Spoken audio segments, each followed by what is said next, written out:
They'll be getting concessionary rates for the first time. But for now, nearly 54,000, or about over 60% of the 80,000 Polytechnic and other diploma students, have bought monthly concession passes. Now, without the pass, they'll have to pay adult fares. We spoke to some students who tell us having concessionary rates gives them more payment flexibility. Right now, Polytechnic and other diploma students pay adult fares for each journey. But from 28 December, they will pay concessionary fares like their peers in primary, secondary, junior college and ITE. That's so long as they are citizens pursuing full-time diplomas in local institutions.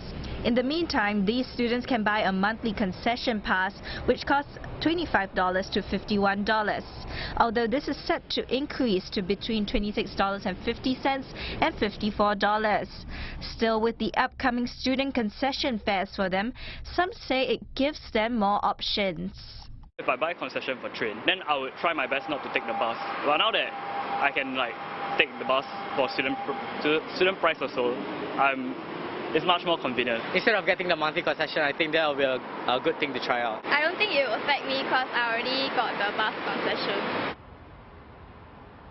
One analyst says this move was expected. The PTC has been pretty good at identifying those low-income families, and they already provide quite a number of concessions.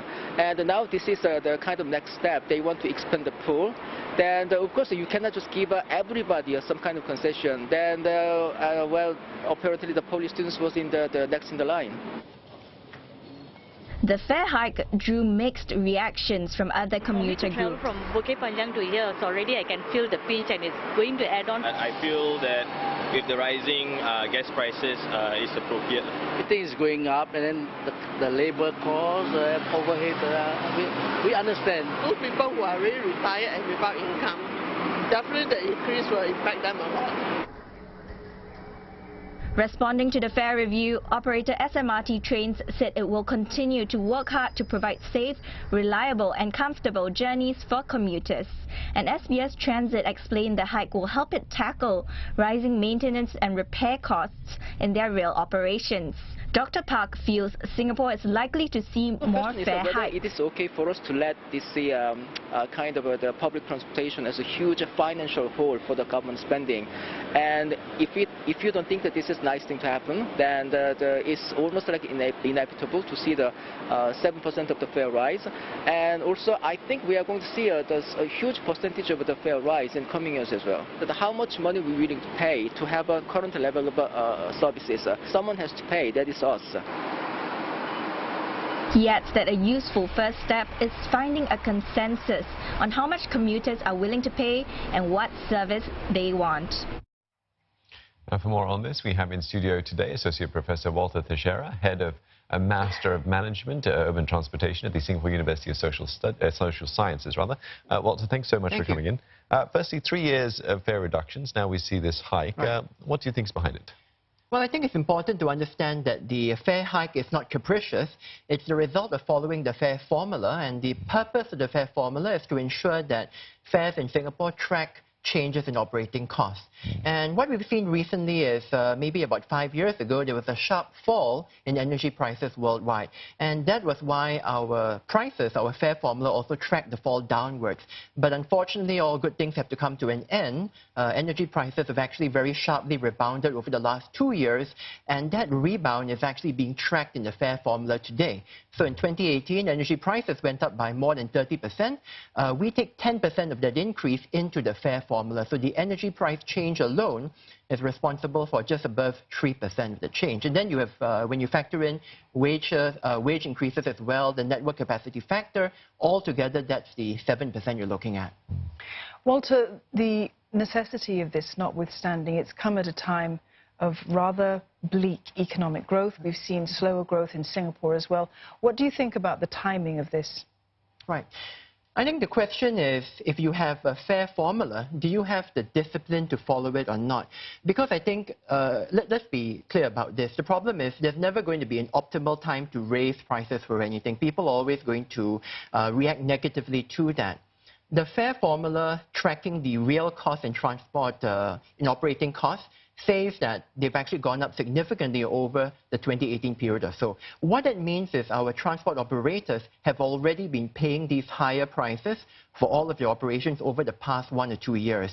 If we don't respond to that by adjusting the fares, the result of that is going to be that the financial stress the operators are under is going to increase even further, because really the fare formula is just catching up. So I think our decision is, do we follow the fare formula, or do we say we're going to exercise discretion, we're going to delay the increase, we're going to put it forward? We could do that. That's, I think, going to be a political decision if you were to do it that way. But the consequence of that is financial stress goes up in the system, and the tomorrow when we implement the increase may never come. That's the problem. Yeah, so what does that mean then for people with lower income or lower income Singaporeans then? Right. Do you think that if the price hike was an inevitable sort of thing, then do you think enough is being done to help them?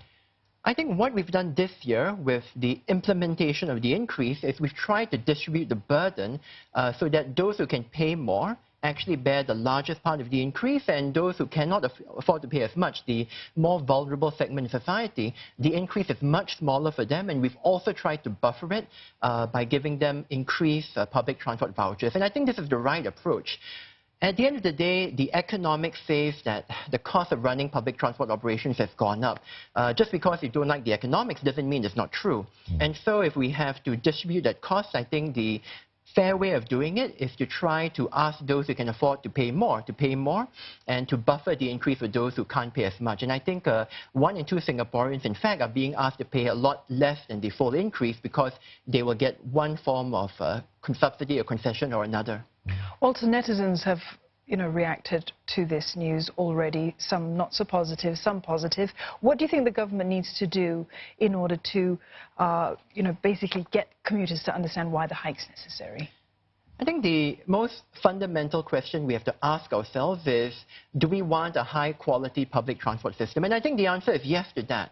And if we're going to have a high-quality public transport system, how do we finance and pay for it? Most public transport systems, the financing is split between the commuter and the taxpayer. And that's really a political decision. How much do you share the cost between the rider and, the government or the taxpayer? And in Singapore, what the fare formula does is it tries to keep the share of the contribution the commuter is paying stable over time. It's not increasing the share at the moment, it's just really trying to keep it stable over time.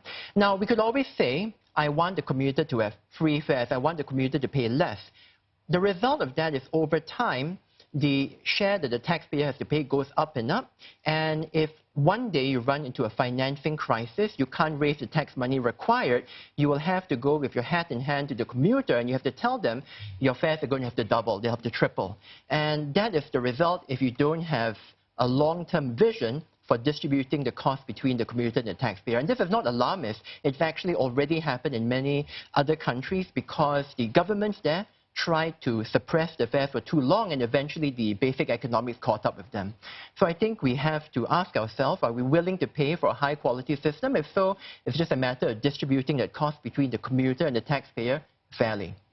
Professor Theseira, thank you very much for coming into the studios to give us your perspectives on this fare hike that we've seen. We've been speaking there to Associate Professor Walter Theseira, Head of and Master of Management, Urban Transportation at the Singapore University of Social Sciences. Thank you.